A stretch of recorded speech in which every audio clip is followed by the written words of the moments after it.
ಪ್ರಭಾಸ್ ಮತ್ತು ಅನುಷ್ಕಾ ಶೆಟ್ಟಿ ನಿಜ ಜೀವನದಲ್ಲಿ ಜೋಡಿ ಆಗಲಿ ಎಂಬುದು ಫ್ಯಾನ್ಸ್ ಆಸೆ. ಆದರೆ ಅವರ ಕುಟುಂಬದವರ ಪ್ಲಾನ್ ಬೇರೆಯೇ ಇದೆ ಎಂದು ಹೊಸ ಗಾಸಿಪ್ ಹಬ್ಬಿದೆ. ಬೆಂಗಳೂರಿನ ಉದ್ಯಮಿ ಜೊತೆ ಅನುಷ್ಕಾ ಶೆಟ್ಟಿ ಮದುವೆಗೆ ಮಾತುಕತೆ ನಡೀತಾ ಇದೆ ಎನ್ನಲಾಗ್ತಾ ಇದೆ.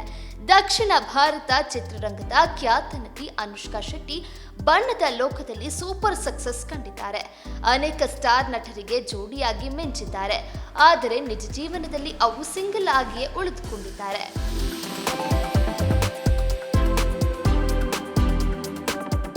ಈಗ ಮತ್ತೊಮ್ಮೆ ಅವರ ಮದುವೆಯ ವಿಚಾರ ಸಾಮಾಜಿಕ ಜಾಲತಾಣದಲ್ಲಿ ಭಾರೀ ಚರ್ಚೆಯಾಗ್ತಿದೆ. ಕಳೆದ ಹಲವು ವರ್ಷಗಳಿಂದ ಅನುಷ್ಕಾ ಶೆಟ್ಟಿ ಅವರ ಹೆಸರು ನಟ ಪ್ರಭಾಸ್ ಜೊತೆ ತೊಳಕು ಹಾಕಿಕೊಳ್ಳುತ್ತಲೇ ಇದೆ. ಆದರೆ ಈಗ ಬೇರೆ ವರನ ಬಗ್ಗೆ ಗಾಸಿಪ್ ಹಬ್ಬಿದೆ. ಹೌದು, ಈ ಬಾರಿ ಅನುಷ್ಕಾ ಶೆಟ್ಟಿ ಮದುವೆ ಗಾಸಿಪ್ ಜೊತೆ ಪ್ರಭಾಸ್ ಹೆಸರು ಕೇಳಿ ಬಂದಿಲ್ಲ. ಯಾಕಂದ್ರೆ ಈಗಾಗಲೇ ಈ ಜೋಡಿ ಅನೇಕ ಬಾರಿ ನಾವಿಬ್ರು ಜಸ್ಟ್ ಫ್ರೆಂಡ್ಸ್ ಎನ್ನುವ ಮೂಲಕ ಗಾಸಿಪ್ ಮಂದಿಯ ಬಾಯಿನ ಮುಚ್ಚಿಸಿದ್ದಾರೆ.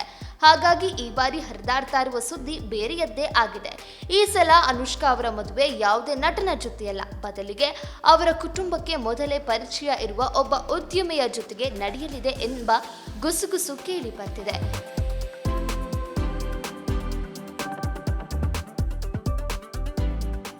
ಮೂಲಗಳ ಪ್ರಕಾರ ಅನುಷ್ಕಾ ಶೆಟ್ಟಿ ಮತ್ತು ಈ ಉದ್ಯಮಿಯ ವಿವಾಹದ ಬಗ್ಗೆ ಕುಟುಂಬದ ಹಿರಿಯರ ಮಟ್ಟದಲ್ಲಿ ಈಗಾಗಲೇ ಮಾತುಕತೆಗಳು ಆರಂಭ ಆಗಿದೆ ಎನ್ನಲಾಗ್ತಿದೆ. ಒಂದು ವೇಳೆ ಎಲ್ಲವೂ ಅಂದುಕೊಂಡಂತೆ ನಡೆದರೆ 2026ರಲ್ಲೇ ಅನುಷ್ಕಾ ಶೆಟ್ಟಿ ಸಪ್ತಪದಿ ತುಳಿಯುವ ಸಾಧ್ಯತೆ ಇದೆ. ಆದರೆ ಯಾವುದೇ ಅಧಿಕೃತ ಮಾಹಿತಿ ಹೊರಬಂದಿಲ್ಲ. ಸಾಮಾನ್ಯವಾಗಿ ಅನುಷ್ಕಾ ಶೆಟ್ಟಿ ಅವರು ತಮ್ಮ ಖಾಸಗಿ ಜೀವನದ ಬಗ್ಗೆ ಸಾರ್ವಜನಿಕವಾಗಿ ಮಾತನಾಡೋಲ್ಲ. ತಮ್ಮ ಬಗ್ಗೆ ಬರುವ ಯಾವುದೇ ವದಂತಿಗಳಿಗೆ ಅವರು ತಕ್ಷಣ ಪ್ರತಿಕ್ರಿಯೆ ನೀಡುವುದಿಲ್ಲ. ಈಗಲೂ ಸಹ ಅವರು ಈ ಮದುವೆಯ ಸುದ್ದಿಯ ಬಗ್ಗೆ ಅಧಿಕೃತ ಹೇಳಿಕೆ ಕೊಟ್ಟಿಲ್ಲ. ವರನ ಗುರುತನ್ನು ಅತ್ಯಂತ ಗೌಪ್ಯವಾಗಿ ಇಡಲಾಗಿದ್ದು, ಮದುವೆಯ ತಯಾರಿಗಳ ಬಗ್ಗೆ ಯಾವುದೇ ಸುಳಿವು ಹೊರಬೀಳದಂತೆ ಎಚ್ಚರಿಕೆ ವಹಿಸಲಾಗಿದೆ.